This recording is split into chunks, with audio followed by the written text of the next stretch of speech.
Hello my friends and welcome back. Thank you very much for being with me again today. I will ask this question. Is Julian Assange dying?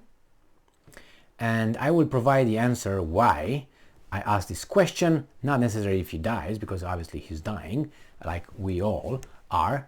But I think this article will give us a certain kind of idea of how people or institutions act when they're put in a certain circumstance. I will explain in a minute. Let's read the article and then we can discuss what's going on here. So this article comes from Sputnik from today, the 28th of November 2022. This is the title. Global Media Coalition urges US to end prosecution of WikiLeaks founder Assange. Why now? Why not 5 years ago? Why not, 7 years ago? How long has he been a runaway? 8 years ago or so? Why now? Is he dying? And they want to be on the right side of the history? I will tell you direct experience regarding with this kind of behavior that I detest. So, a group of 5 major media outlets from around the world released an open letter on Monday calling upon the US government to end its prosecution of WikiLeaks founder Julian Assange, who faces up to 175 years in prison for charges brought against him under the Espionage Act of 1917. The 5 media outlets, the New York Times, The Guardian, Le Monde, El País, and Der Spiegel. Question: did these 5 media outlets just, came into being yesterday and today they write this letter, or they were functioning for the past 5-7 years, but only now they got together and they say this? And why now? Why now? Why not last year? Why not 7 years when he was in the Ecuadorian embassy? Why not then? Why not before then?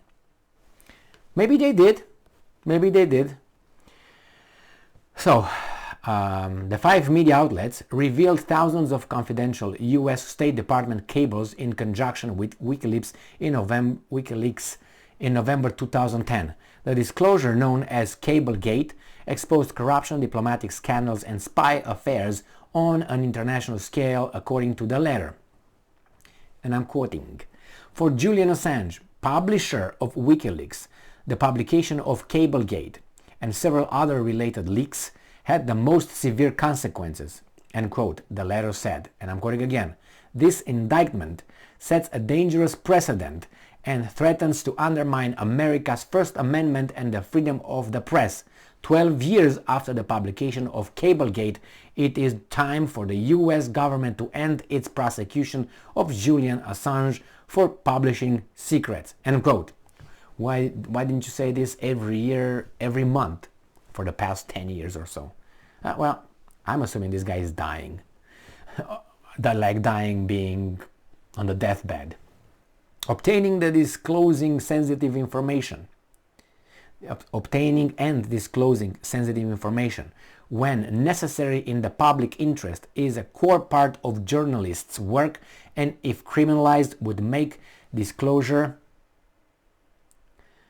and democracy weaker, the letter said. Assange was apprehended in London in April 2019 on a US arrest warrant, facing extradition and a sentence of up to 175 years in a maximum security prison if convicted.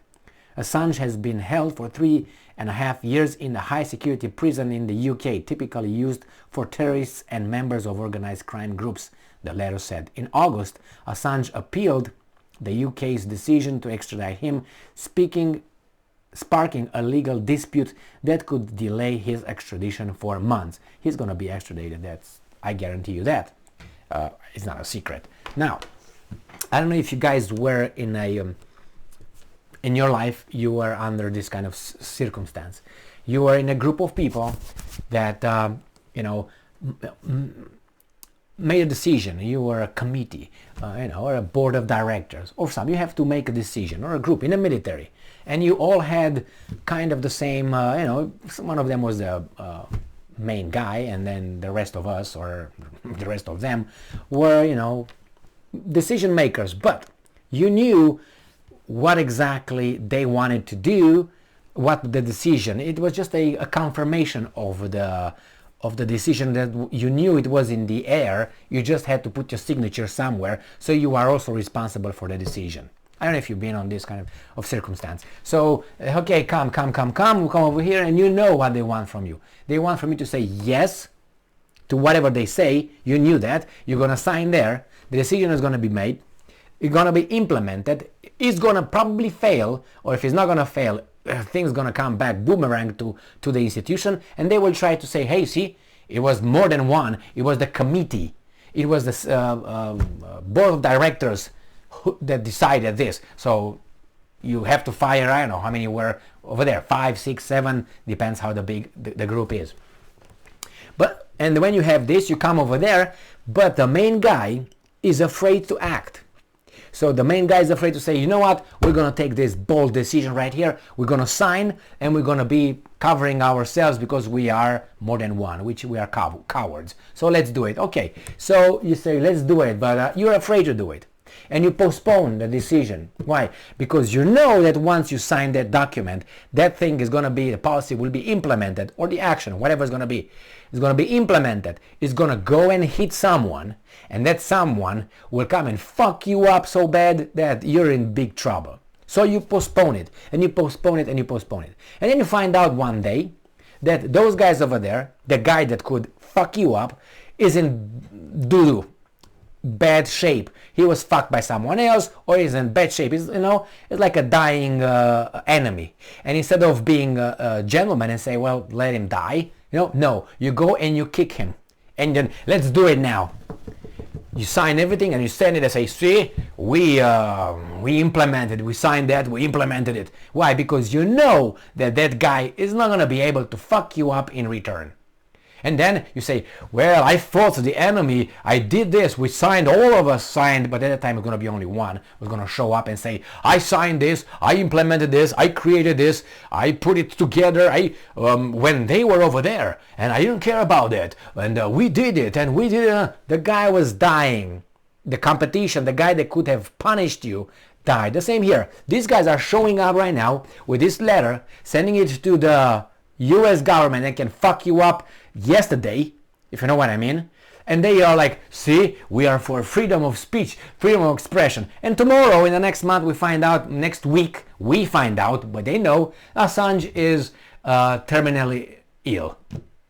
Terminally ill or something like that. He's got cancer and metastasis. And that's it with the guy. And then say, oh, we were fighting for you all this time. No, you weren't. You kept your fucking mouth shut all these years.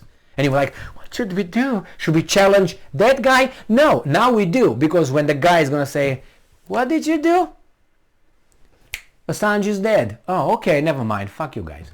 That's what's going to happen.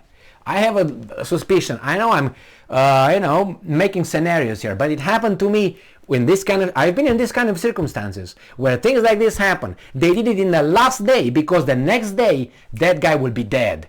And nobody could say anything, will be like, forget about you now. I'm not going to smack you now. Because it's done. I hope it's not that case. I hope these guys, grew some little dingy-lingy and said, okay, let's challenge the government. Okay, yeah, all right. Because I don't know if you noticed, it was a British newspaper, like The Guardian, Le Monde, French, El País, which I think is Spanish, if I remember correctly. It was American New York Times, and it was one more. What was it? Anyway, it's international. It's not like only one here. New York Times, The Guardian, so British, American, Le Monde, France, El País, probably Spanish, and Der Spiegel, German. So you see, it's international. All these guys, they fight for this and this and that. Well, I will keep you posted, and I hope I will not read to you the obituary of Assange in about a week or so. I hope not. My personal opinion on Assange on this one, I think is fine. I think the guy, he took care of how he would provide the evidence and how he leaked these things. And I think we need this. Obviously there's some confidential information over there, but what they disclosed from what I read is about hanky-panky these guys do to you and I. The same with Edward Snowden. Again, the same thing with that guy. The fact that these guys don't want us to know certain things and they hide it top secret, oh, that's gonna destroy people's life and so on. Well, you know what, that you hide behind that. It's like, I don't know if you saw any Senate committees when they ask questions, CIA director or FBI director, and he tells you, you know what, Michael Jackson is a spy. And you say, do you have the evidence? Yes, we have the evidence. Can you provide it? No, it's confidential. That's top secret. I can't. And they say, you know what? Your mother is a spy too. Oh, how do you know that? Do you have the evidence? Yes. Can you provide it? No, it's confidential. But your mom is going to be arrested based on our evidence. They were not going to share it with anybody because the investigation is confidential. It's top secret. Only we know it. Like this, you can point fingers to any kind of situation and human being and label that situation however you want. And when you're asked about to provide evidence, no thanks. I can't. It's confidential. It is top secret because we're special, man. And you should believe us because we're not human. We're good people. Okay, just a second. Let me get this and play some Vivaldi for you. Jesus Christ. Thank you very much for being with me again today. Stay strong, stay smart, look for the truth, and be just.